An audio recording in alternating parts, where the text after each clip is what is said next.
Hello, everyone. Football is back. After what felt like an extremely short offseason, we are just a month or less than a month away from the start of the NFL regular season, depending on when you're listening to this. So I am preparing for the road to 272 bets. If you haven't listened to this podcast over the past couple of years, there are 272 NFL games in a season. I bet on all 272 of them. But before we get to the regular season, I have a little special preseason, season preview episode of the podcast where I will be giving you my best bet for all 32 NFL teams. So 32 teams, 32 futures bets. A lot of them are win totals, but I got some other ones on a few different teams as well. And then at the end of the show, I will be giving you my pick to win the NFC, my pick to win the AFC, and my pick to win the Super Bowl. And then I'll wrap the show up with the official rules for this year's edition of the Road to 272 Bets. I'm setting some official rules. I'm making one slight tweak to the rules compared to how I did things the first 3 years that I ran it. But before we get into the details of this year's edition of the Road to 272 Bets, let's have a little season preview talk.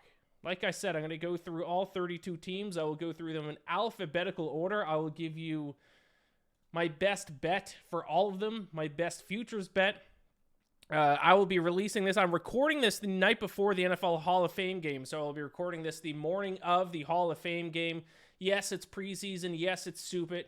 But if you're listening to this to the day that it's released tonight, we get to watch guys in pads hit each other. How fun is that? My yearly tradition will be I will watch probably the first quarter of the Hall of Fame game. I will then not watch another snap of the preseason. Probably the only bets I will place on the preseason will be the Baltimore Ravens to cover every single one of their preseason games. If you don't know about this, it is the best trend for the NFL preseason. Probably, like I said, the only thing you should bet on the NFL preseason.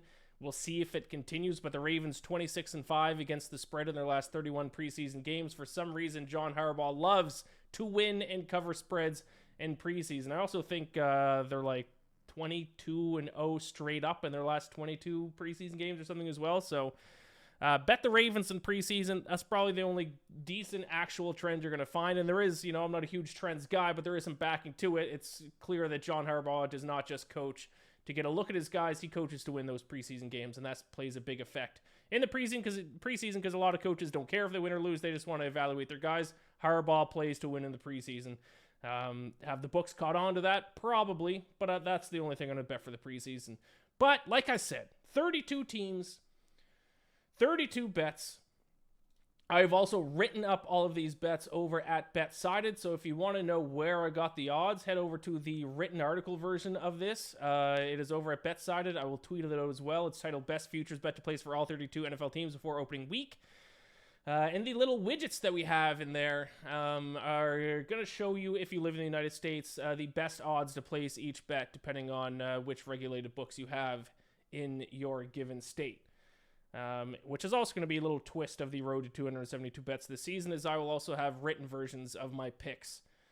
So you can quickly go through them if you don't want to sit through a 30 to 60 minute long podcast. But enough dilly-dallying. I'm pumped. Football is back. This will be my last episode of the podcast I'm going to do before the start of the regular season. I got one more vacation I got to go on later this month, a couple of weddings to attend, so this will be the last episode of the Bacon Bets podcast until week 1 of the regular season, so I am very excited. Without further ado, let's jump into it. Like I said, alphabetical order, going by the city. That means that we are going to start my season preview podcast here with the Arizona Cardinals, projected to be the worst team in the NFL. They have the lowest projected win total. They are a disaster. They basically cleaned house of everyone except for Kyler Murray. Was that smart? But time will tell. Kyler Murray is not even healthy. He's probably going to miss at least the first few weeks of the regular season. I'm just looking at their win total here in this one. Win total of 4.5. I am going to go under 4.5 at -102. I don't really know where else you can go with the Cardinals team, and I don't really have too much positive to say about this Cardinals team. One of my greatest takes of all time, I was a couple years early with it. I think it was halfway through Kyler Murray's rookie season. I said, this guy's going to be the out of the league. I think I said by the end of 2022 or 2023. I think it was 2022. It got aggressive with the take. people ripped me apart at the time, but now we just had to have patience. Let's see if I can find that old tweet. Accidentally put up my next best bet. If you're watching the YouTube version of the podcast, that just got spoiled for you. There we go. Arizona Cardinals under 4.5 wins. This was the tweet. Kyler Murray will start fewer than 25 games in his career. That's what I said. That was a little aggressive, but at the end of the day, Kyler Murray has proven, I think he's proven that he's not the guy. I know he got hurt last year, but I think the writing was on the wall when he signed that big contract, and there's a clause in the contract that he had to watch a certain amount of film each week. He's kind of come out and said that. I mean, listen, if you listen to his interviews, he's not the brightest bulb on the shelf either. So even when Kyler Murray comes back, I have no faith in the Cardinals, and who knows when he's going to come back. Still nursing an ACL, I think, that he busted up last season. And then who else? You got a defense. The only guy that you really recognize on their defense is Budda Baker. The receivers are not great. DeAndre Hopkins left in the offseason. It's a shit show in Arizona. Now, I will say, to kind of play devil's advocate here, the projected worst team last year was the Seattle Seahawks, another NFC West team, and they ended up going on to have a pretty solid year and made the postseason. So maybe these projections won't turn out to be correct, but I don't like Kyler Murray. I don't like this team. I don't like this franchise. I think 4.5 wins is set probably around right, but I think I got it at -102. I think that's a pretty decent bet on it, on them to go under as well. And even though they're playing in the NFC, they have the 11th hardest schedule based on opponents' projected win totals as well. So they don't have an easy schedule either, whereas a lot of the other bad teams, for the most part, have schedules that are relatively easy. Not the case for the Cardinals. So are they going to be the worst team? I don't know. Maybe there's another team that's only going to win 3 or 4 games, but at the end of the day, I think they go under 4.5 wins. I'm pretty comfortable with that bet. So sorry, Cardinals fans. I'm starting off the podcast here with a little bit of negativity, but I'm going to go under 4.5 wins for this Arizona Cardinals team. Let's move on to my Atlanta Falcons. We'll get this out of the way. You see the helmet in my background here, signed by Kyle Pitts. No big deal. Big bounce back season coming for Kyle Pitts. I'd take him to make the playoffs. Plus 112, plus money in the Atlanta Falcons to make the playoffs. Now, I thought about taking them to win the NFC South. I don't know how I feel about the Saints, really. I mean, that made me a little bit nervous. I probably will bet on them to win the NFC South. But my best bet, and this is a bet that I'm going to place a pretty sizable sum on them, is for them to just make the postseason. Not only are they in arguably the weakest division in the NFC South, they're also in NFC, which as a conference is not a good conference whatsoever. I think a wild card is more than in the cards for them, pardon the pun. And this Falcons team has made a lot of improvements on the defensive side of the football that not a lot of people are talking about. They got some very solid veteran players, not guys who are going to be all pro, but they plugged a lot of gaps. This management has talked about, since the new management has taken over, that in the draft, they will draft the best player available, and then they will make the team better and fill in the holes that they need to fill in through free agency. And to their credit, even if I might not agree with that strategy, I didn't love the Bijan Robinson pick. I thought there was a lot of other players that they could have drafted to fill some needs in that slot. But to their credit, they're sticking to that strategy, because this offseason, they signed Calais Campbell, they signed David Onyemata, they signed Bud Dupree, the biggest one of the bunch, which is probably the one that you know, that they got Jesse Bates from the Bengals, one of the better safeties in the NFL, once again, and a couple other guys as well. But once again, not guys who are going to be all pro, not guys who are going to win Defensive Player of the Year, but guys who are filling gaps in their defense, guys who bring veteran presence, a veteran leadership, and I think that's going to make all the difference in the world. They're not going to be a top 5 defense, but I don't think they have to be, especially not to make the playoffs. And now you have an offense, which people hate Desmond Ridder, but you watch his 4 games last year. He improved in each of the 4 starts. He did not throw an interception, which is huge. They don't need him to go win the game. With Bijan Robinson in the backfield, Tyler Algier in the backfield, Cordero Patterson. They don't need him to go win the game. This is going to be a run-first offense. They're going to manage the game, and that's exactly what he has proven he can do.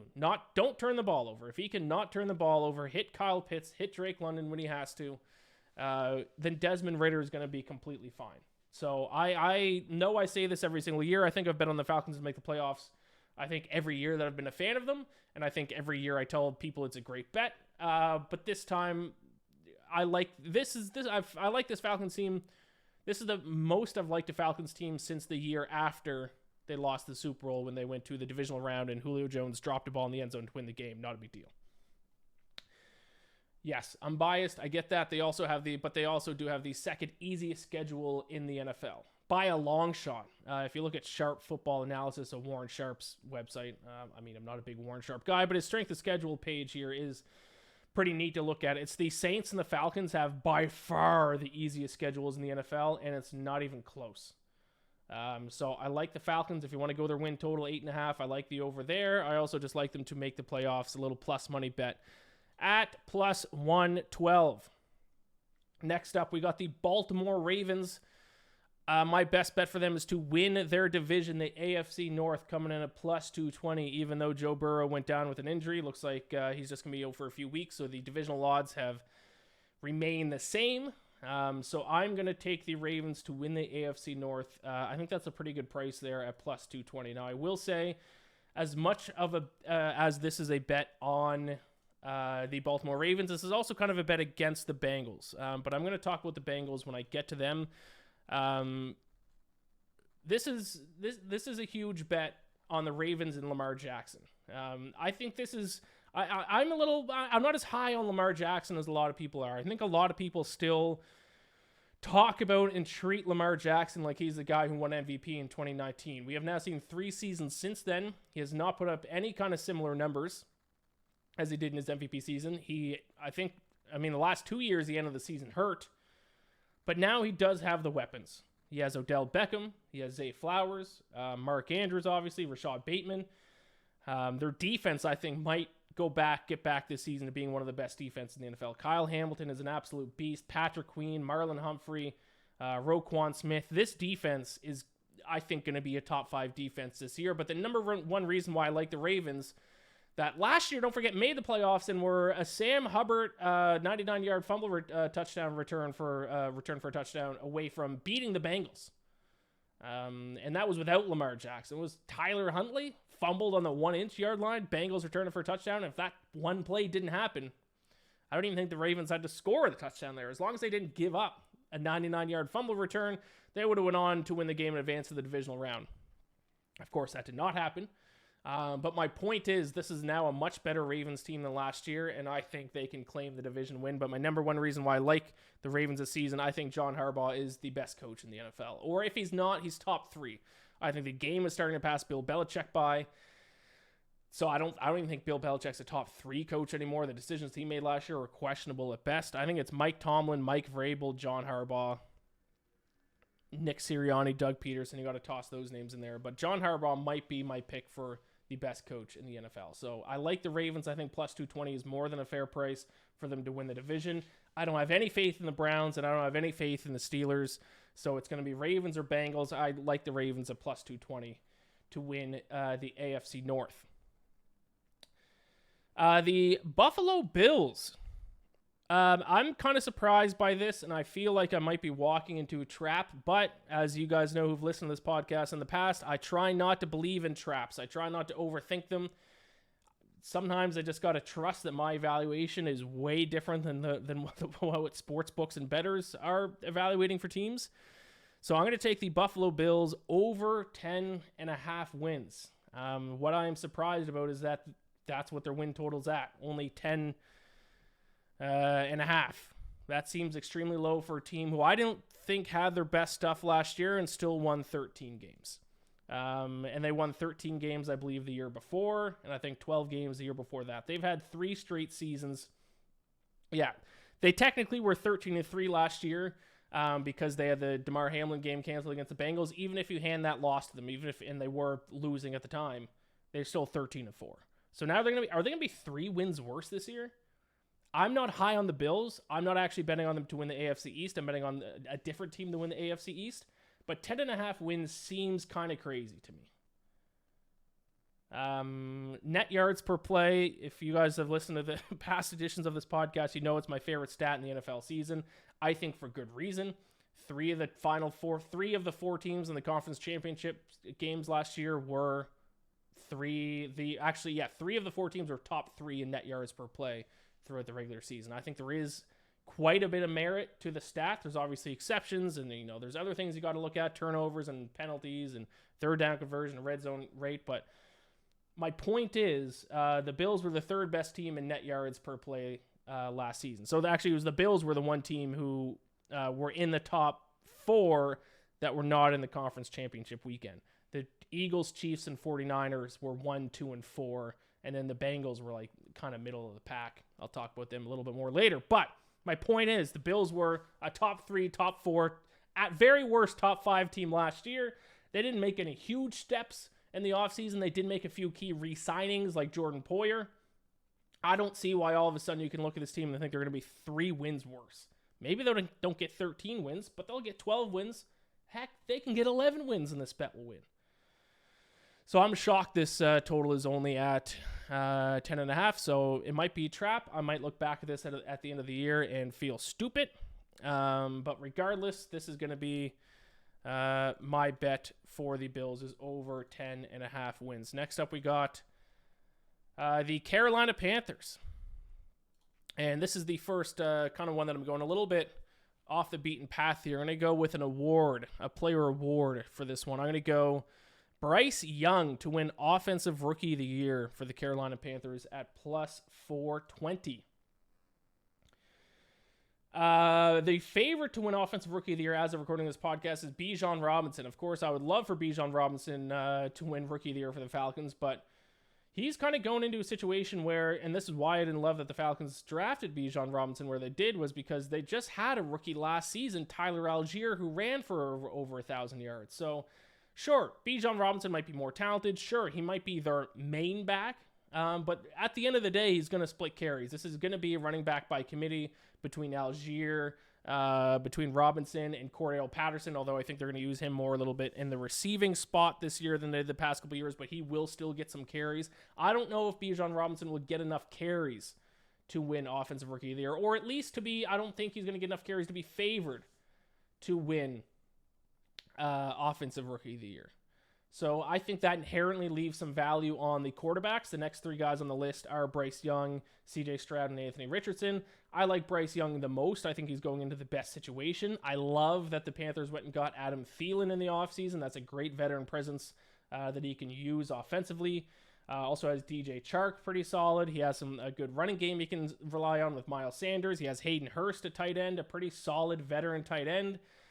I think Bryce Young, especially based on his athleticism as well, is he going to have a long tenured career? Maybe, maybe not. We'll see how his size holds up. He's obviously like Kyler Murray size, and he hasn't aged the best.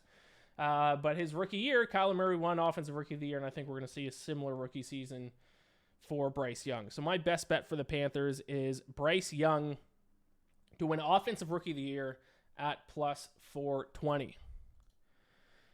Next up, we got the Chicago Bears, and I got nothing nice to say about the Chicago Bears, my friends. Under 7.5 wins. Why the hell is their win total at 7.5? This was the worst team in the NFL last year. They won 3 games last year, I believe it was. And now their win total is all the way up at 7.5, and you can get the under at plus money. Under 7.5 at plus 105. I don't get it. Now, I'm not going to argue that they didn't take a step in the right direction in the offseason. Sure, they got slightly better. I'm not going to argue that. But did they get 5 wins better? They got to get 8 wins for the over to hit this year. 5 wins better, this Bears team? Now, whether or not they do that is going to rely on quarterback Justin Fields, of course. Justin Fields, who I read a tweet today, at least at one specific sports book, I forget which book, has received the most bets to win NFL MVP. Why do people love Justin Fields? This guy has not shown us anything. Also, if you look at the NFL Top 100 that's being released, I think the top 40 or 30 player, or the top 70 or 80 players have been released so far. voted on by the players, Justin Fields ranked higher than Trevor Lawrence. What are we doing? Yes, he has made some flashy plays. So if you just watch like Justin Fields highlights, then I see why you think he's going to win MVP. But unfortunately, you can't just take your good plays. You got to take your bad plays as well, and he has a lot of bad plays. This past season in the NFL, amongst quarterbacks, he ranked 25th in quarterback rating. And even if you want to throw in rushing yards, which QBR does, still only the 17th best quarterback. So you could say, yeah, it's 25th in quarterback rating, but what he does best is run with the football. Well, you include the running, and he's still 17th in QBR. So he's at best, he's a below average quarterback. He only threw 6 more touchdowns and interceptions. His decision-making all season was less than stellar. His completion percentage was crap. And now you're telling me because they signed DJ Moore in the offseason, all of a sudden he's going to be an MVP candidate and the Bears are going to win 8 games? No. Absolutely not. I will be fading Justin Fields. I'll be fading the Chicago Bears. I'll take under 7.5 wins for the Chicago Bears at plus 105. Moving on to the Cincinnati Bengals, I did kind of allude to earlier where I was going to go with the Cincinnati Bengals, and I'm going to go under 11.5 wins. Now, there's a couple different ways you can go with the Bengals. Some sports books have their win total set at 10.5 with the under at plus money and the over juiced. Other sports books have it at 11.5 with the over at plus money and the under juiced. I'm going to take the minus 144 at 11.5 wins. And this is, yes, even with the Joe Burrow injury, these odds have remained the same. I guess odds makers and bettors believe that he will be back healthy by the start of the season, or at least that he's not going to affect their win total that much. But I wasn't very high on the Bengals last year. I know they went on that huge win streak to close out the year.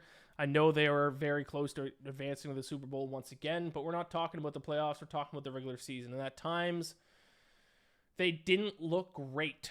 They especially got off to a slow start this year. And if Joe Burrow misses the entire preseason, I encourage you to remember how it went last year when Joe Burrow did not play a preseason snap. I think they started off 0-2. Joe Burrow was throwing interceptions all over the football field. I would proceed with caution with the Cincinnati Bengals, definitely at the start of the year, and if not at the start of the year, for the entire season. I mentioned net yards per play. Last year, they were just 13th in the NFL in net yards per play. That tells me that they overperformed a little bit. I think because of their playoff success the past couple of years and because of how popular Joe Burrow is, and to be fair, Joe Burrow is a top 5 quarterback in the NFL, I think they're a little overvalued heading into the season. Now, I have Bengals fans who listen to this who send me DMs when I trash talk the Bengals. I'm not trying to trash them. We're looking for value here, my friends, and I got to be objective. And in my objective opinion, because I like the Bengals, I like their fan base, I wish them well. But 11.5 wins is at least 1 win too high. I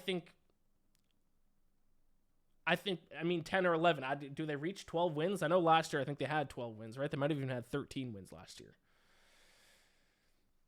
I don't know. I think their record was a little bit better than it should have been last year. They've lost both their safeties. I don't think you can understate how important it is that they lost both Jesse Bates to the Falcons and Von Bell to the Panthers. I think that's going to be huge. Their offensive line was supposed to be a lot better last year than it wasn't. Now they made a couple moves again this year to try to shore it up again. I don't know. I think 11.5 is a tad too high. I will go under 11.5 wins for the Cincinnati Bengals. Staying in the AFC North, this might be one of my favorite bets of the season. The Cleveland Browns, under 9.5 wins at minus 130. The Cleveland Browns, when Deshaun Watson came back off his suspension last year, they were absolutely terrible. Deshaun Watson stunk. So you can look at it in 2 ways. You can look at it as, hey, Deshaun Watson was rusty, didn't play the whole season, couldn't be with the team. Of course, he was going to be bad, not going to overlook it. He's going to return back to his former self when he was like a near MVP candidate with the Texans. Or you can look at it and say, he took off a lot of time in between seasons. He's not the same guy that he used to be, and we shouldn't treat him as such. That's kind of more the way that I'm going to lean, because it wasn't just that he was kind of bad, he was terrible. He played in 6 games last year, and he didn't get better as the season went on. Completed only 58.2% of passes, 7 touchdowns, 5 interceptions, and he only completed 6.5 yards per throw. That's terrible. Their defense, I don't think is as good as a lot of people think or say. They play in a very tough division and a very tough conference in the AFC. In terms of strength of schedule, a very average strength of schedule. But at the end of the day, 9.5 wins, I think they come in with 8 or 9. So I'll go under 9.5 wins for the Cleveland Browns. Don't worry, I am taking the over on some teams' win total, including actually the next 2 teams I'm going to talk about, including the Dallas Cowboys. I'll take over 9.5 wins on the Dallas Cowboys. Now, I don't like the Cowboys. It makes me sick to do this, to place this bet. But I think 9.5 wins is kind of a crazy number. They won how many games did they win last year? 12-5 last year. So they would have to be worse this year by 3 games for this total to go under. Are they going to be worse by 3 games? I actually think they underperformed last year. I don't like Mike McCarthy. I don't think they'll be a Super Bowl contender as long as Mike McCarthy's there. But of course he's going to be there because he's a yes man, and Jerry Jones only signs yes men as head coaches. But at the end of the day, 9.5 wins is insulting for a very, very weak NFC. Yes, the NFC East in general is probably the strongest NFC division, maybe. But overall, most of the teams are going to play not that good. I think we're going to see a little bit of a bounce back for Dak Prescott specifically. I think he had a bit of a down year last year. I think he's better than what he played last year. Because mainly it was interceptions. Outside of the interceptions, I actually didn't think he had all that bad of the year. Tony Pollard, now that Zeke is gone, you know, he's been somehow not getting as many carries as it should have been the past couple of years, despite him averaging like 1.5 yards more yards per carry than Zeke. Now Zeke is gone. They can just feel free to just feed Pollard all game. I think that'll be huge for them. They added Brandon Cooks, which is going to be big for the Cowboys. I just think 9.5 wins is an extremely low total for a team that should be very good. A team that had a very good pass rush last year. They have the betting favorite to win Defensive Player of the Year, Micah Parsons. 9.5 is crazy to me. Like I said, am I betting on them to win the division? No. Am I betting on them to win the Super Bowl? No. But 9.5 wins, I'll take the over on that. I think that's a crazy number. You do got to lay some juice a little bit, minus 154. And actually, now that I'm looking at it, it's moved up to minus 159. I still think there's value there. Lay the juice, put 2 units on it. I think that's a crazy win total. Denver Broncos. I don't know if this is going to be popular one or not, but their win total's at 8.5. I actually kind of like the over on that. I got it at plus 106 as well. This is going to be one of the most fascinating teams to watch this year because they were like almost Super Bowl, like they're considered like Super Bowl contenders last year when they had Russell Wilson. And then it was arguably one of the worst displays of football throughout an entire season by an offense I've ever seen. Now, was that Russell Wilson washed up, or was that Nathaniel Hackett, or was it a mixture of both? We will find that out this season. Now, do I think this is, I'm going to say a lot of the similar things that I said about the Cowboys. So I think they're a Super Bowl contender? No. Am I going to take them to win the AFC West? No. But 8.5 wins? Yes. Don't forget there was a time, it was like around like week like 12, 13, 14-ish last year, where there was that stat going around that if the Broncos had averaged or if they had scored like 14 points in every game, then they would have been like 11-2 or something. Like they had the best scoring defense. Now, if you look at the numbers, if you just now look back at those numbers, they aren't as impressive because the defense, you can tell, if you look at the box scores, the defense gave up the last 4 weeks. They actually allowed an average of 35.33 points over the last 3 games of the season, so they just completely mailed it in. But like the first 14, 15 weeks, they were the best defense in the NFL and wasn't even close. So if their defense can even get close to that level of success again this year, and their offense can at least be a little bit better under Sean Payton, this is a team I think that can go past their win total. We'll see. I don't like Sean Payton. I don't like Russell Wilson, but I can't bet with my heart. I got to bet with my head. I think they land right at 9 or 10 wins, and either they sneak into a wild card spot or they're the first team out of the playoffs, one of the two. So I'll take over 8.5 wins for the Denver Broncos. The Detroit Lions, I'm going with. This is the longest shot. This is the longest odds I have of all my bets that I'm going to give out on this podcast. But I couldn't pass it up, and I think their win total set a fair number of 9.5. excuse me, I'm not as high on the Lions as a lot of people are. Their defense, people forget, was the worst scoring defense in the NFL last year. Now their offense was a top 5 scoring offense, but I don't know if they did enough on defense to really improve and be an actual contender. And I think their offense might regress a little bit. I mean, which version of Jared Goff is going to show up? The one we saw last year and the one year that the Rams went to the Super Bowl when he was there? Or is it going to be the Jared Goff that he was all the years in between those 2 years? I have no idea. But who I do like on this team is the receiver Amon-Ra St. Brown, and I'm betting on him to finish with the most regular season receiving yards at 30-1. So for you people who like a good long shot, how about this? Amon-Ra St. Brown to lead the NFL in receiving yards at plus 3,000. Now, do I think he should be the favorite in this category? No, but I think 30-1 is a crazy number. Actually, if you look at PFF.com and you look at player ratings from last year, he was actually the second highest rated receiver in the NFL last year. The only one who was rated higher was Tyreek Hill. And he had a very, very good year. 106 receptions, 1,161 yards, 6 touchdowns. And he only ranked 6th in targets with 146 last year. So if his targets can increase this year, and I don't see why they shouldn't, if he can get as many targets as guys like Justin Jefferson and Devontae Adams did last year, I think he has a very, very, very good chance of leading the NFL in receiving yards. I think 30-1 is a crazy number. Now, this does rely on, I need Jared Goff to kind of play as good as he did this year. But 9.5, I think, is the right win total for the Lions. I don't have any interest on betting on them as favorites to win the division. I don't have any interest in betting on them to make the playoffs. Certainly don't want to bet on them to win the Super Bowl or win the NFC. So this is my favorite bet for the Lions. Amon-Ra St. Brown to lead the league in receiving yards during the regular season at 30-1. Next up, we got the Green Bay Packers here. And for the Packers, I'm going to go under 7.5 wins at plus 110. The Green Bay Packers era is over. The Aaron Rodgers era for the Green Bay Packers is over. And I got to be honest, I don't really feel bad for Packers fans. They've been spoiled with Hall of Fame quarterbacks for as long as I've watched football. They went from Brett Favre to Aaron Rodgers. Now, can Jordan Love fill the shoes of his predecessors? I don't think so. I say no. And even if he does, the Packers would have to match or improve their win total from last year for the over 7.5 win total to hit. So you take out Aaron Rodgers, you put in Jordan Love. Can they win the same amount of games this season? I don't think so. I don't think they've done near enough in the offseason to convince me that they can. Yes, the running backs are pretty solid, Aaron Jones and A.J. Dillon. But the receivers, I mean, Christian Watson, promising rookie year last year, but you got Christian Watson, Romeo Doubs, and then a bunch of nobodies. Like, Jordan Love thrown to Christian Watson and Romeo Doubs is not an 8-win team, in my opinion. It's just not. Also, let's remember their defense last season ranked 28th in the NFL in opponent yards per play.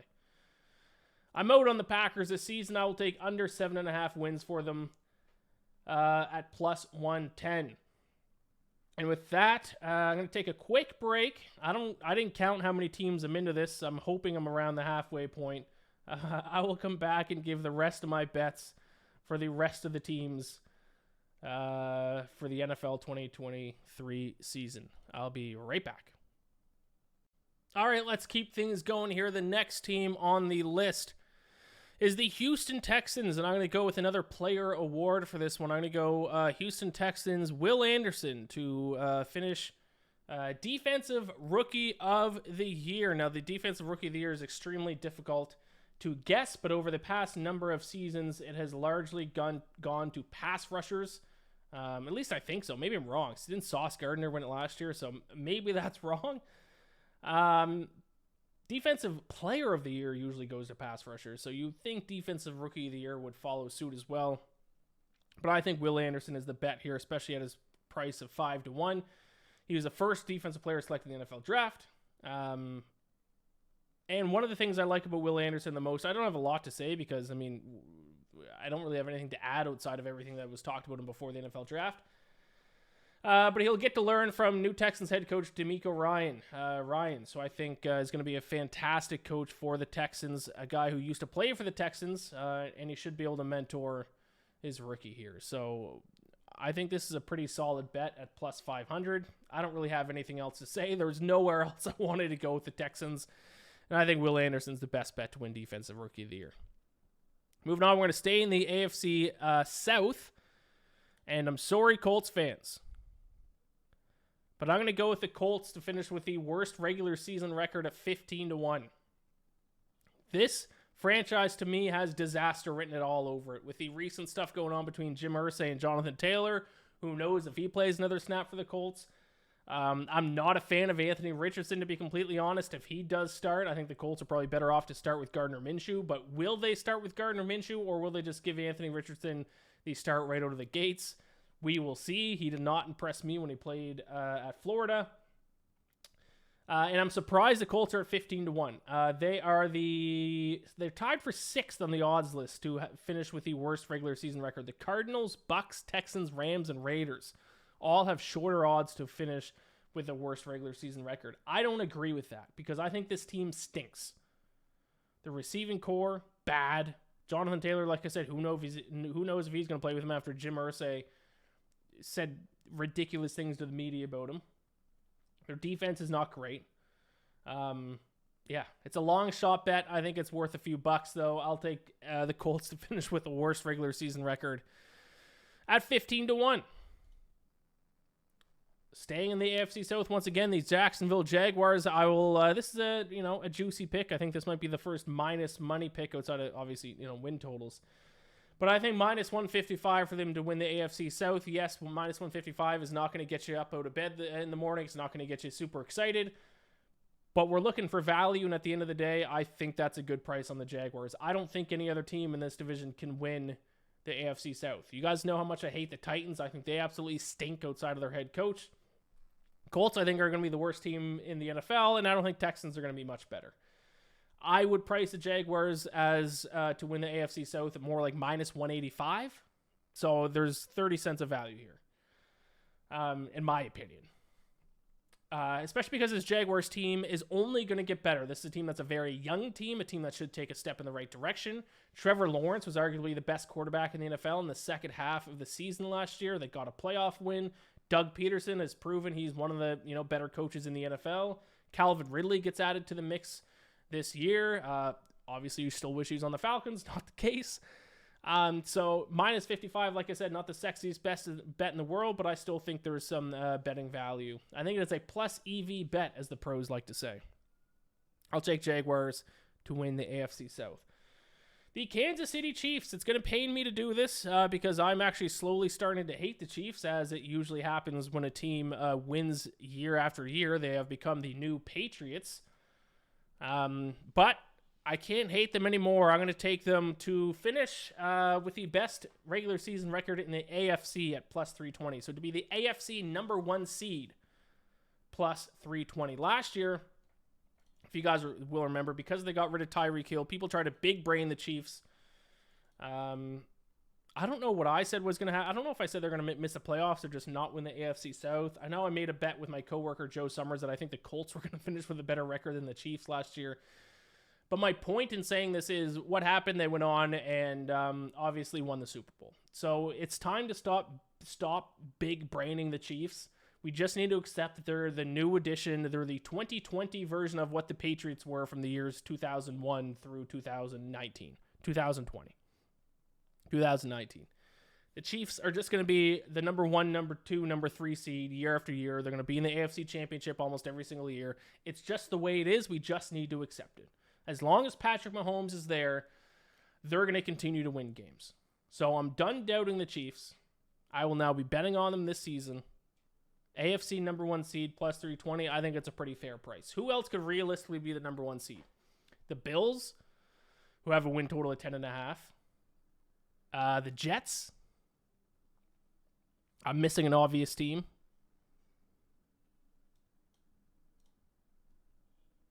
Bills, Bengals. I don't think it's going to be the Bills. I obviously don't think it's going to be the Bengals. I don't think it's going to be the Jets. I don't think it's going to be the Ravens. I think it's the Chiefs. I just think it's the Chiefs. If Patrick Mahomes is healthy, it's going to be the Chiefs. Plus 320, I think, and more than fair for a price on the Chiefs to finish with the best regular season record in the AFC. And because it's just the AFC, if a team like the Eagles finishes with the best regular season record in the NFL, that's okay. Doesn't matter. AFC only. Staying in the AFC West, we're going to move on to the Las Vegas Raiders here, and I'm going to go with another award here. And this might be my, I don't know. I do like it, though. Max Crosby to win Defensive Player of the Year at 16-1. Defensive Player of the year after year has largely been pass rushers. And now I think it's time for Max Crosby to win this, because when I'm looking for award winners, I'm looking for guys who are in their 5th or 6th season in the NFL. Usually their NFL peak is around that time. Guys who have improved year after year, guys who were close to winning the award last year.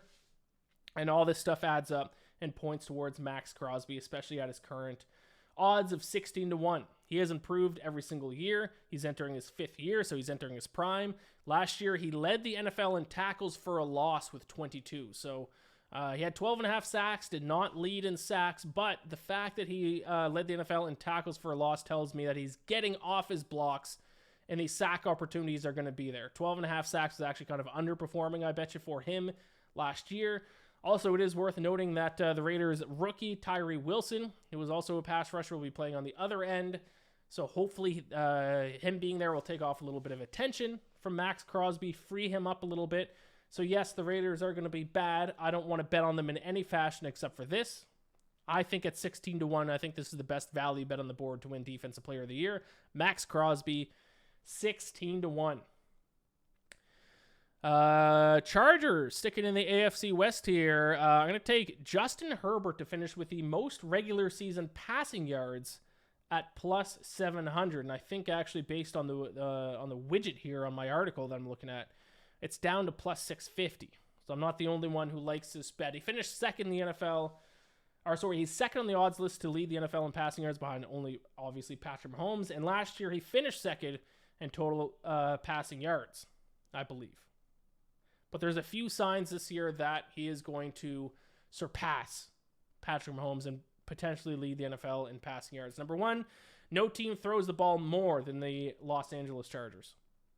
They threw the ball last season on 65.09% of their plays. That was the highest rate in the NFL. Now, does that change with Kellen Moore being their offensive coordinator, or is that more of a Brandon Staley thing? I don't really know, but what I do know with Kellen Moore is there's going to be a lot more deep shots.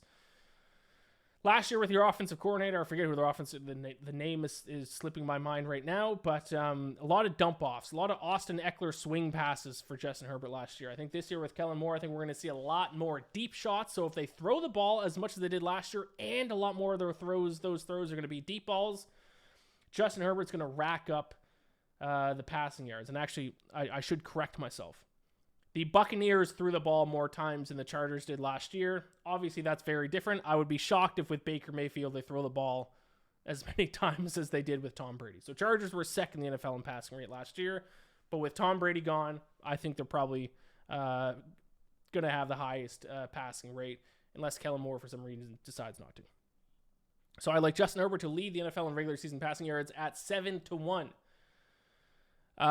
Staying in Los Angeles now, I'm going to take the LA Rams to finish with over 6.5 wins. The Rams are another very interesting case. They won the Super Bowl 2 years ago, and they were one of the worst teams in the NFL last year. So what version of the Rams shows up this year? Is it going to be the version somewhere closer to the version that won the Super Bowl a couple years ago, or is it going to be the version that stunk last year? I don't know. I think 6.5 wins is a little bit of an overreaction to what was a disastrous season. Cooper Kupp got hurt.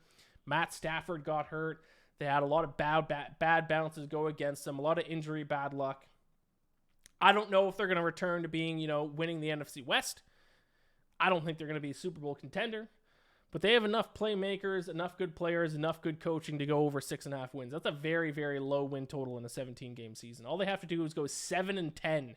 And this bet still cashes. So I'll take the over, and you can get it at plus money, plus 110, over 6.5 wins for the LA Rams. Moving on to the Miami Dolphins. I'm going to take the Dolphins to win the AFC East at 3-1. I am high on the Dolphins if Tua Tagovailoa can remain healthy. I don't have any attachment to the Dolphins. I'm not a Dolphins fan, but I truly think Tua Tagovailoa is one of the better quarterbacks in the NFL, and if not one of the better quarterbacks in the NFL, at least I think the most underrated quarterback in the NFL. Amongst all quarterbacks who played in at least 10 games last season, Tua led the NFL in quarterback rating at 105.5 and was third in QBR. Those numbers speak for themselves. Sure, you can tell me he had a lot of weapons around him. I don't care. First in quarterback rating is first in quarterback rating. Sure, receivers play a role in it, but he has the same receivers this year than he had last year. Now, if they got rid of Tyreek Hill and Jalen Waddle, then yeah, maybe that's a valid argument, but those guys are back. Now, obviously, there's the issue with all the concussions. If he has another concussion, that might end his career. And do I think the Dolphins should be favored to win this division? No. But 3-1, I think, is a more than fair price on the Dolphins this year. Let's not forget, they almost beat the Bills in the playoffs last year with Skylar Thompson at quarterback. I like the Dolphins a lot this year. I'm going to take them. I'm going to take a shot at them to win the AFC East at 3-1. Next up, we have the Minnesota Vikings. The Vikings who, I wasn't the only one who said it. A lot of people said it, that the Vikings were the biggest fraudulent team last year. I think they set the record for the most wins in a season while having a negative point differential or something like that. Like, their point differential was terrible, but they won the division, and they did lose in the first round of the playoffs to the Giants. But I'm going to take them to win the division again this year, plus 300. Not as high on the Lions as other teams. Very low on the Packers. Very low on the Bears. I think almost by default, especially at 3-1, I think you got to take the Vikings. Now, I know the Vikings definitely were frauds last year. They did not play as good as the record indicates, and I don't know how to explain this without sounding extremely confusing. I'm probably just big braining this, but I actually think they overperformed and underperformed at the same time. They should not have won as many games based on how well they played. But I think based on the talent they have in the roster, they should have played better than what they played. So if you just look at their team on paper, I actually, with the record they ended with, I actually think was the correct record, but then the stats didn't line up. So once again, it's probably the most confusing thing I've ever said. But based on their record, they overperformed. Based on their stats, they overperformed. Based on the talent on the roster, they underperformed. So I actually think statistically they'll be a much better team this year, but they're going to finish with just about the same record. That's what I think about them. Yes, they got rid of Adam Thielen. They brought in Jordan Addison. As long as he stops speeding by 70 miles per hour, he'll be fun to watch alongside Justin Jefferson. I love that they got Brian Flores to be their defensive coordinator. I think that's going to make a massive difference for this defense. Brian Flores might be the best defensive coordinator in the NFL. I think that is absolutely huge. Will I be betting on the Vikings in prime time when it's primetime Kirk Cousins? Probably not. But I'll take them to win the division, the NFC North, at 3-1. I think that's a great price. Next up, we got my least favorite sports team of all time, no matter what league, no matter what country. It is the New England Patriots, and I think they are going to be a shit show, dumpster fire disaster this year, and I will cackle the entire season. I'll take under 7.5 wins at minus 140 for the Patriots. Gone are the days of them finishing with the top seed, waltzing to the playoffs, waltzing to the AFC Championship, and then dancing in my face after they win the Super Bowl. Those days are gone. Mac Jones stinks. He's not the answer. Bill Belichick the game has passed him by. He's high. I know Bill O'Brien's back to being their offensive coordinator, but still he's hiring his son to do stuff on the defense. Bill Belichick he's got to go. I think not only do they go under their win total, I think they're one of the worst teams in the NFL, and I think Bill Belichick either leaves, forcefully leaves, is told to resign at the end of the season, or is just straight up fired. I'll take under 7.5 wins, minus 140 for the Patriots. Next up, we have the Saints. Now, I don't really know how to feel about the Saints, so I'm going to go with a stat here, and I'm going to go with Derek Carr to finish with the most interceptions at 16-1. Derek Carr was tied for second in interceptions last season. He threw 14. Only Dak Prescott and Davis Mills threw more interceptions last year with 15 each. I think the Saints signing Derek Carr was a strange move for them because the Saints were statistically a good team last year, except for turnovers. They were, I think, second last in turnover margin. They did not take the ball away a lot on defense, and they did turn the ball over a ton on offense. So a team that gave up a ton of turnovers on offense, what did they do? They went and signed one of the most turnover-prone quarterbacks in the NFL in Derek Carr. That doesn't make sense to me. That seems like, wouldn't you want to sign a guy who doesn't throw interceptions? Maybe? I don't know. So I think 16-1 is a very good price on him to lead the NFL once again in interceptions. Because even if he doesn't play the best, I don't see them benching him. And if they do, it'd be very late in the year. They went and signed him. This is supposed to be their guy. This is supposed to be the guy that's going to lead them to an NFC South title. I think they'll keep him in, and I think he has a very good shot of leading in interceptions at 16-1. Next up, we got some New York teams. We got the Giants, and as much as last year I trashed on both the Vikings and the Giants quite a bit, and now for my regular season bets here, I'm actually kind of complimenting them because I'm going to actually take the Giants over their win total of 7.5.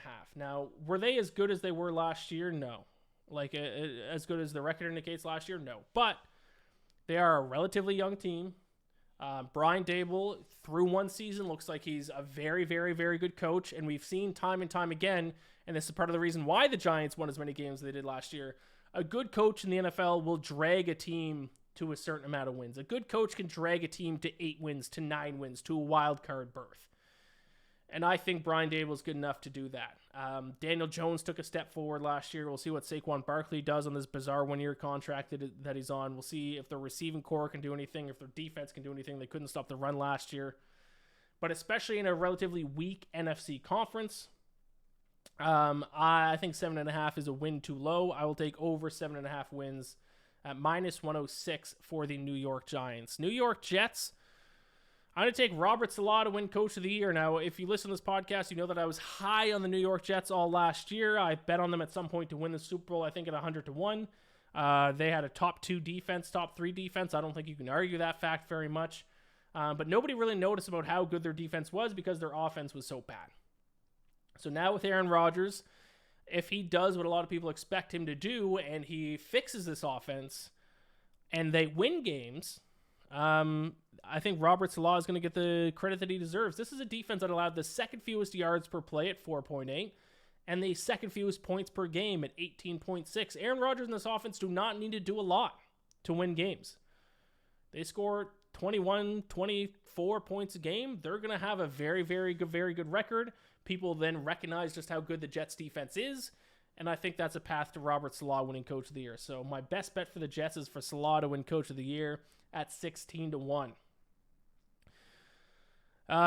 Moving on, we got the Eagles. I'm going with an award bet here because I don't think you can really argue that the Eagles are going to be the best team in the NFC. I think that's pretty clear to me. So you could take the over on their win total. You could lay the juice on them winning the division. You could bet on them to be the number 1 seed in the NFC. Probably not a terrible bet. But Jalen Hurts is my MVP pick. I'm going to take Jalen Hurts to win NFL MVP. He was second in NFL MVP voting last year, but yet he's listed at 12-1 at some books to win MVP this year. I don't really understand why. I think Joe Burrow and Mahomes are the top 2 favorites, and there's Josh Allen, and there's Jalen Hurts. I think Jalen Hurts should be the MVP favorite. Not only does he get to play in the NFC, whereas Joe Burrow, Patrick Mahomes, and Josh Allen have to play in a much tougher AFC, but the Eagles actually have a relatively easy schedule overall, even with it being a first-place schedule.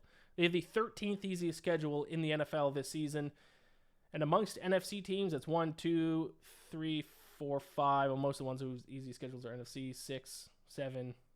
They have the 8th easiest schedule amongst NFC teams. So it's not like Jalen Hurts now has to all of a sudden play the best defenses in the NFL.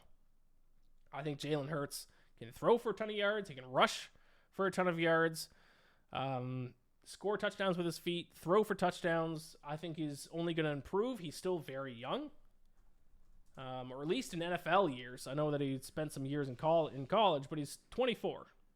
He's going to take a step forward this year. I think he is by far the best bet on the board to win NFL MVP. Shop around because some books have him at like 9-1. Others have him all the way up to 12-1.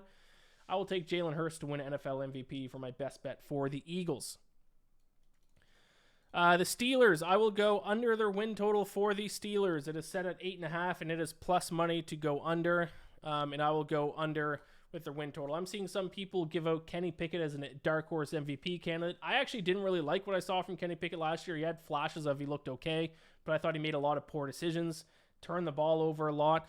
I'm also not a fan of Najee Harris. In my Dynasty Fantasy League, as much as people love hearing other people talk about their fantasy leagues, I got rid of Najee Harris in my Dynasty League. He has averaged only 3.9 yards per carry through his first 2 years in the season. That's not going to cut it. If he's going to continue to average 3.9 yards a carry, he's not going to last. And they don't really have a great number 2 option for the Steelers. So I don't like the run game. I don't believe in Kenny Pickett. They have a couple talented receivers. That's okay. They do have who might be the best defensive player in the NFL in TJ Watt.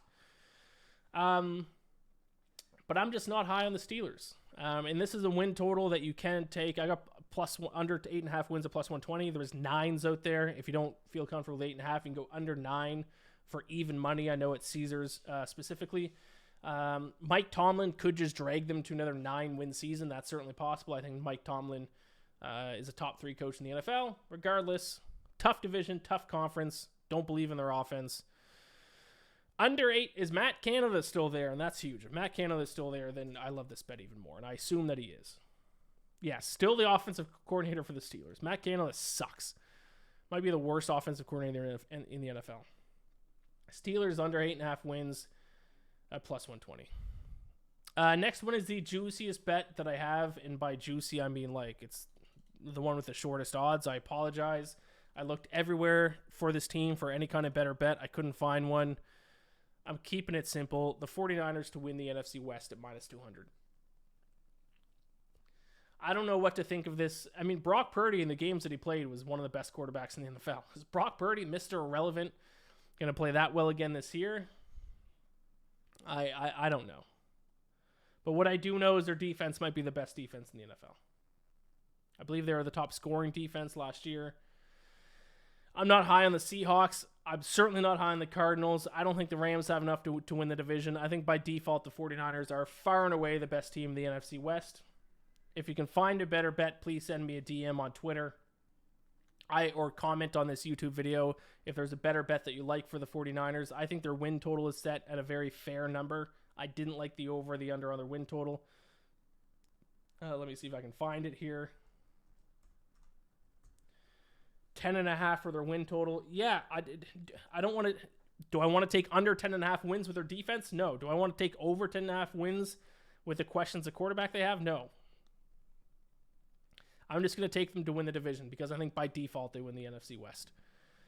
The Seattle Seahawks, sticking in the NFC West. I'm going to go under 9 wins for the Seattle Seahawks. Don't forget, and I mentioned this earlier, the Seattle Seahawks were projected to be the worst team in the NFL last season. They overperformed, especially early in the season. They made the playoffs. They then got their asses kicked in the playoffs by the 49ers. But I'm going to go ahead and take under 9 wins. I think they're closer to what people thought they were going to be last year than what they ended up being. I don't love Geno Smith. Geno Smith's numbers regressed in the second half of the season, especially in the turnover department. Their defense is kind of hit or miss. I think 9 wins is a smidgen too high. They're not going to be the worst team in the NFL. I think they finished with 7 or 8 wins, though. I'll go under 9 wins for the Seahawks. Tampa Bay Buccaneers, a team who's like second or third on the odds list to finish with the worst NFL record in the NFL. I don't necessarily think that. I actually think the Buccaneers are going to be fine. I'm going to go over 6.5 wins, which is plus 120, by the way, for the Tampa Bay Buccaneers. I know they lost Tom Brady, obviously. Baker Mayfield is certainly no Tom Brady. That goes without saying. But still, their defense is still very solid and above average defense. They have some top tier talent at wideout with Mike Evans. Baker Mayfield has kind of turned into a bit of a punching bag. I actually don't think he's as bad as a lot of people think. I think he's maybe the definition of an average NFL quarterback, just average starting. NFL quarterback, and with the defense that the Buccaneers have and with the talent that they have on that team, he can lead them to 7 or 8 wins. I think so. So I'll take over 6.5 wins for the Tampa Bay Buccaneers. We got 2 teams left. I need to say very little about this next one. It is the Tennessee Titans, who have become one of my least favorite teams in the NFL. I'm going to go under 7.5 wins at -110 for the Tennessee Titans. I don't care that they signed DeAndre Hopkins. I had a take about DeAndre Hopkins on Twitter that a lot of people said I was an idiot for. Let me see if I can find that tweet. And then he was signed by the Titans, and guess what happened? None of their win totals or odds changed whatsoever. I tweeted on May 26th, are we sure that DeAndre Hopkins is still actually good? I'm not sure he is. And then I followed up by saying, people are forgetting that we just went through almost this exact same situation with Julio Jones a few years ago. A 31-year-old receiver that's dealt with injury issues and small regression over the past 2 seasons gets released by his old team and everyone nut their pants. The only difference is Julio was traded, was not released. Some people did agree with me. A lot of people certainly did not. One person said, Drew Frawling said, might be the worst tweet of all time. Another guy said, delete your account. Another guy said, please don't discuss sports again. Thanks. I don't think it was that hot of a take. Like, I get people disagreeing with me, but like for it to be the worst take of all time, I don't think so.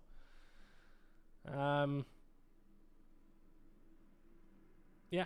And then he got signed by the Titans, and none of their odds moved whatsoever. And plus, I mean, he has Ryan Tannehill. If teams wanted him, he listed the quarterbacks he wanted to play with. Ryan Tannehill was not on that list of teams. I'm sure they will try to run the ball a ton again this year. Derrick Henry did better than he did last year, but still, he ain't getting better. And still, only averaged 4.4 yards per carry last season. So I feel very comfortable taking the under 7.5 wins for the Tennessee Titans, which leaves me with the Washington Commanders, who are now under new ownership. Good for Commanders fans. I'm still going to take under 6.5 wins. I don't know what there is about this team that you can get excited about. Their defense was one of the best in the NFL 2 years ago. And then they regressed in the big way last year. They were one of the worst defense in the NFL last year. I mean, Sam Howell's going to be their quarterback. Is he the answer quarterback for them? They could have drafted a guy, but they were like, no, Sam Howell's our guy. I don't know. I think the only player in that offense you can get excited about is Terry McLaurin. I think, you know what bet I didn't put for the Commanders, which, because I wanted to stick to mostly regulated books, and at least in New York, you can't bet on this at regulated books, but what my actual best bet, if you have a sports book that offers this bet, my actual best bet for the Commanders is for Ron Rivera to be the first head coach fired. New ownership might want to start fresh, especially if things go south early for the Commanders, and that could result in Ron Rivera getting fired. The Commanders actually have a relatively tough schedule. They actually have the 1, 2, 3, 4, 5, 6, 7, 8, 9th toughest schedule in the NFL this year. So I'm low on the Commanders, very low on the Commanders. I will take the under 6.5 wins or Ron Rivera to be the first coach fired. Let me see if I can find an offshore book actually that offers it, just for people who are curious to see what his odds would be. I'm gonna guess he's probably gonna be second or third on the odds list. I would guess Mike McCarthy would be the favorite, possibly. But is Jerry Jones gonna fire someone mid-season? No, we don't want that. Coach of the year, no, we don't want that. Defensive rookie, no, we don't want that. NFL regular season. First coach fired. BetOnline does have some odds here. Mike McCarthy is the favorite, 6-1. Todd Bowles, second on the odds list, 6-1. Pretty good bet. Josh McDaniels and Ron Rivera tied for third on the odds list at 7-1 to be the first head coach fired. I think that's a pretty good bet, Ron Rivera to be the first coach fired at 7-1. But regulated books, I'll go under 6.5 wins, -120. So there you have it. 32 teams, 32 bets. Now, I have not announced my picks to win the AFC, NFC, and to win the Super Bowl. And last year, if you guys remember, I made what might be historically the worst preseason predictions of all time. I predicted the Colts to beat the Rams in the Super Bowl. And they were truly two of the worst teams in the NFL. Neither of them were even close to sniffing the playoffs. So now I'm going to do the complete opposite. I apologize because this is the squarest bet I've ever made, but I'm going to take the Chiefs to win the AFC at plus 350, the Eagles to win the NFC at plus 250, and the Eagles to win the Super Bowl at 8-1. So I am predicting a complete Super Bowl rematch, and I am predicting the Eagles this time to win in the rematch. That's boring. I know it's square, but I think there's no team that's even close to the Eagles in the NFC, except for maybe the 49ers if Brock Purdy can return to form, and the Chiefs are the Chiefs. At the very least, they're going to be in the AFC Championship game. It is what it is. Now, I will say, I'll say a dark horse matchup for those people who really wanted me to kind of give a unique pick. I'll say Jets versus Vikings for my kind of dark horse Super Bowl matchup. I think Vikings, like I said, will be a lot better with Brian Flores as their defensive coordinator. I think they'll perform a lot better this year than they did last year, probably end up with a similar record. And the Jets, obviously, top 3 defense in my opinion, and Aaron Rodgers could play well enough to lead them on a playoff run. So my actual pick is Eagles over Chiefs. For a dark horse, more unique pick, I'll say Vikings beat Jets. How about that? Let's talk road to 272 and then we'll wrap things up. So like I said, I bet on all 272 NFL games. This will be my 4th year doing it. Obviously, before last year, it was 252 or... No, 2020 is 252. We've had 272 now for 2 straight seasons. 2020 was 256 or 150... 250... I don't know. It was less. Fewer games. My record in 2020 was 130 wins, 119 losses, and 17 pushes for plus 5.79 units. 2021 was my best year ever. I went 151, 120, and 1 push for plus 25.47 units. Last year was my worst year. I went 128, 135, and 9 for minus 12.32 units. I know this is just kind of, maybe I'm just kind of blaming it or looking for an excuse, but I do think I had bad luck last year. I felt in 2021, a lot of coin flip games that came down to 1 play.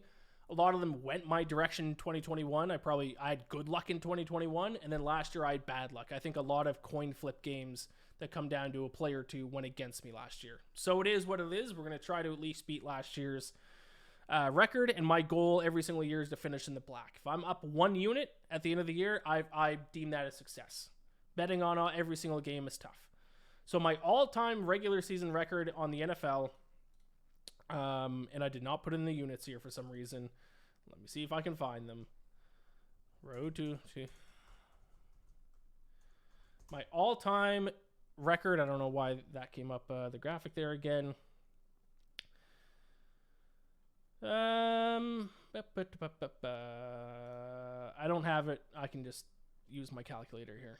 But it is 409 wins, 374 losses, 17 pushes for plus 5.79 first year, plus 25.47 second year. This is great radio. Minus 12.32 last year for plus 18.94 units. So after betting on every single NFL regular season games for 3 seasons, I'm up 18.94 units. If I do have a losing year this year, at least hopefully I don't lose 19 units.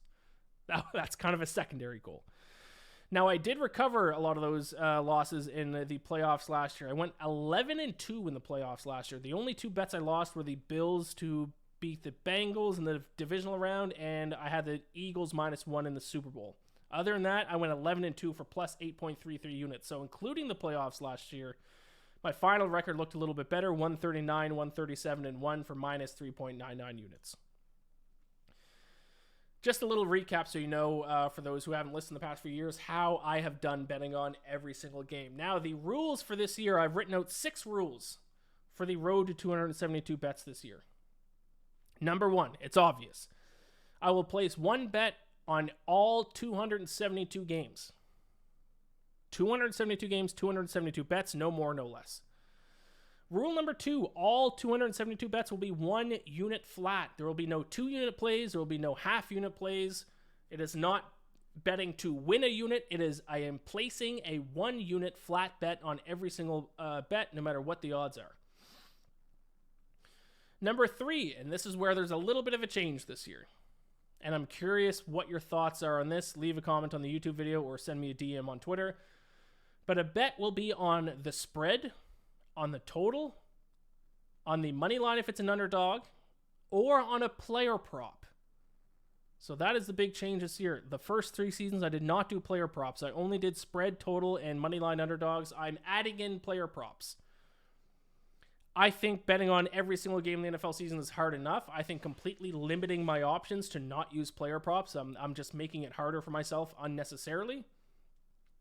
And I'm also bad at totals. 2 straight seasons I've lost money on totals, or at least 2 straight seasons I know for a fact, where my totals were my worst type of bet.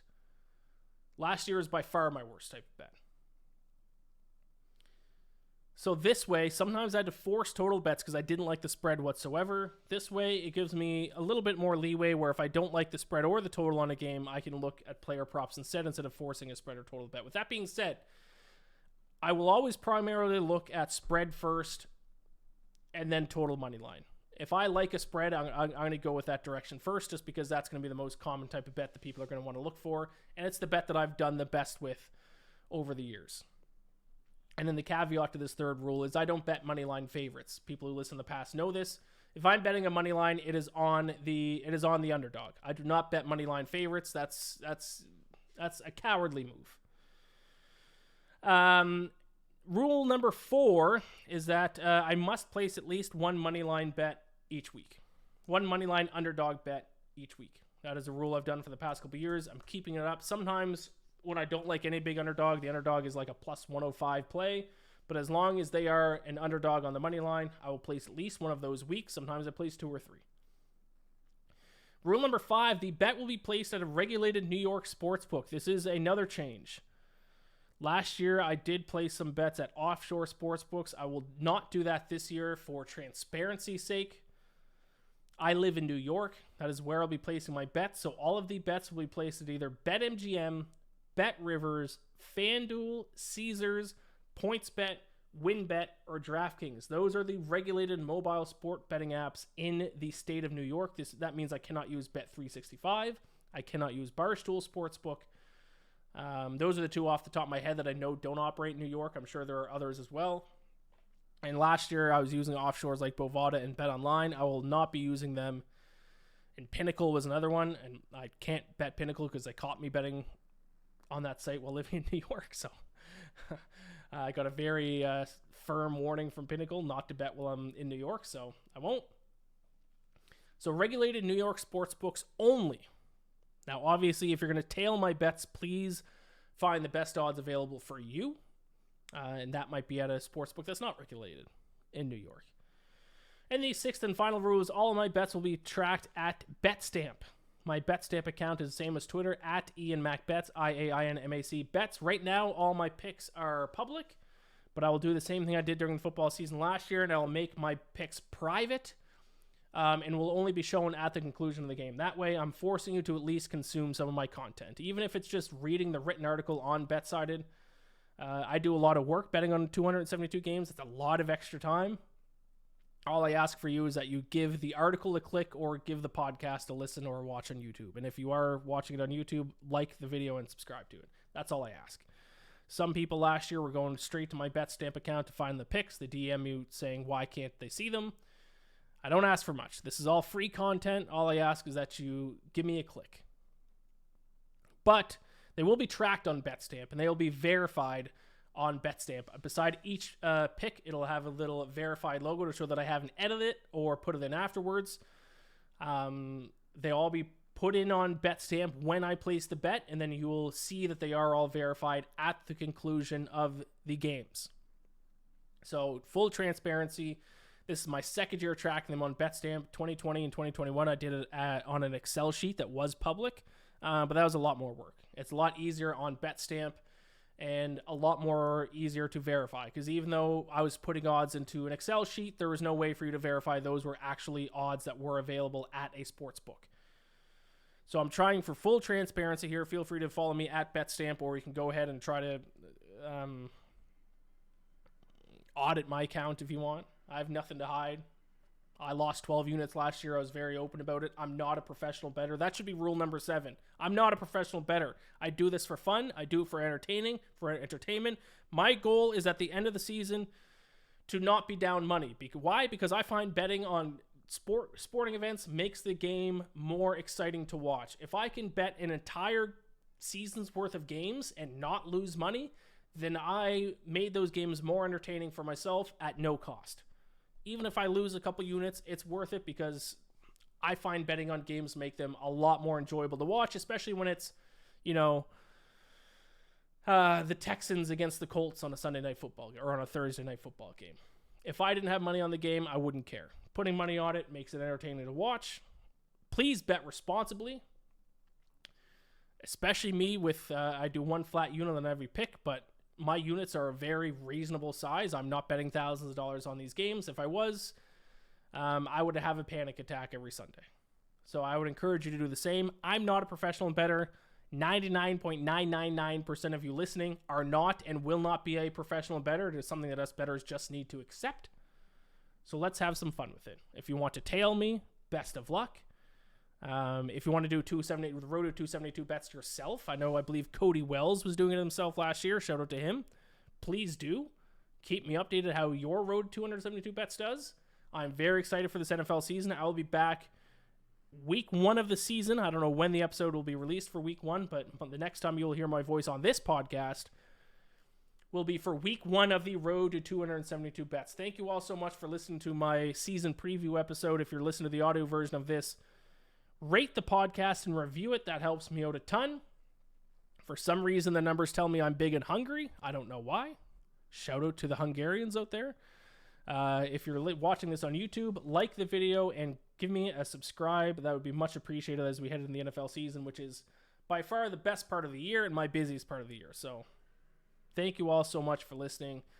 I love you all. Best of luck. I will talk to you in about a month's time. And when you hear my voice, the road to 272 bets will have begun. Gamblor, bless.